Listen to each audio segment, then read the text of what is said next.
Here I am going to show how to make cabbage fry or cabbage pakoda. First take a cabbage, clean well and cut it lengthwise. Add it in a mixing bowl. Now add 2 tablespoons of chili powder, and if you want you can add 1 tablespoon of garam masala and 1 tablespoon of salt. Then add a bowl of gram flour. Mix well. Add water little by little and mix well to the correct consistency. Then marinate it for 10 minutes. Do not add more water. If you have add more water, then add some gram flour and adjust to its correct pakoda consistency.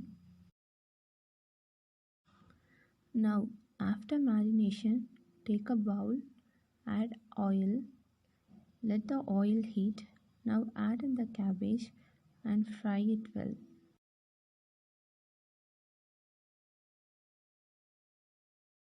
Fry till it gets crispy. Now our easy cabbage fry is ready to serve.